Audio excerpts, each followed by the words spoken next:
What's up guys? So welcome back to another my daily vlog. So ngayong araw na to ay ipapakita ko kung anong ginagawa ko sa araw-araw.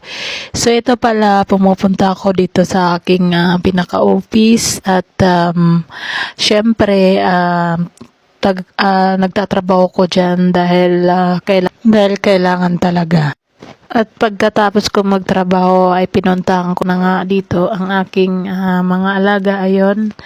At alam nyo guys, yung mga aso ko ay may sakit sila. So, kailangan nating gamutin at para hindi lumala ang sakit nila.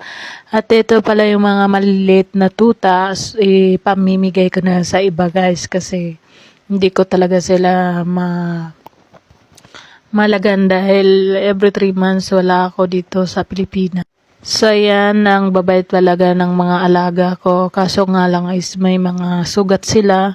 So nakakaawa at kailangan natin gamutin. Pagkatapos ay nandito ang aking kambal at dito natulog sila. At ang dito yung kapatid ko at ang sister-in-law ko. At syempre nandito din ang aking mother.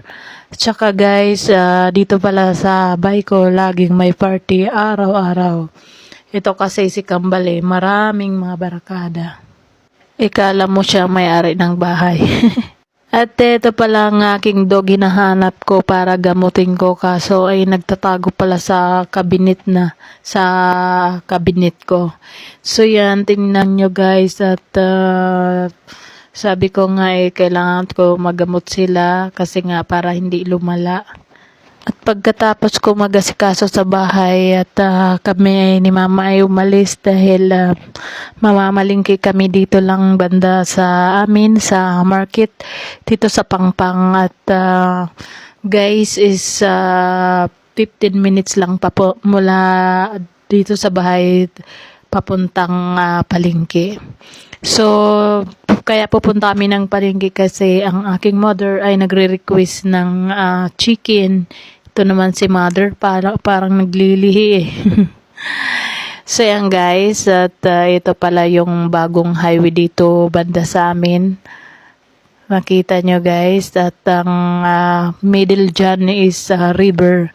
So minsan nakakatakot kasi dahil tumataas, pag bagyo tumataas dyan yung tubig. So, di ba nagkakaroon kami dyan ng baha.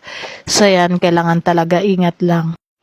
At eto na nga guys, malapit na kami dyan sa palengke. So, nadaanan namin yung bilihan ng manok.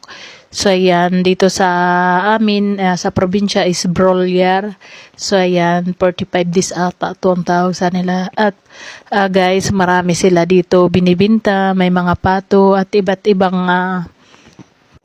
So, ayan nga, nakabili na nga ako dyan guys, dalawa. So, pinakatay ko na kay ate. At ang isa niyan guys is 350 lang at bawat isang kilo is 6 to 7 kilos. Diba marami ka ng karne na iuuwi.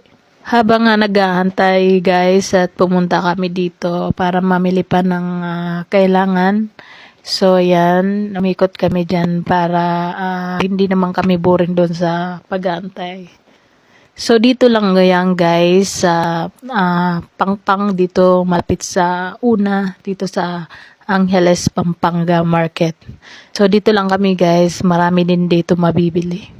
At pagkatapos mamili ay dumiretso na ako dito sa Jollibee para ay mag-take out at nagugutom na nga ang aking mga pamangkin. So ayan, binilang ko sila ng Jollibee para pag-uwi may pasalubong. So ayan na nga guys at pipili na ako dun para kunin ko na yung aking take out dahil maraming mga tao din dyan. Kaya kailangan mag-antay talaga. At syempre ako ay nagugutom na rin.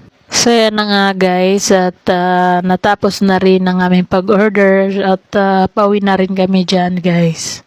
At pagka-uwi nga namin guys, tingnan nyo ay may party pa dito, nagkakantahan pa sila. So yan pamangkin ko ang hilig-hilig ko man. Tingnan nyo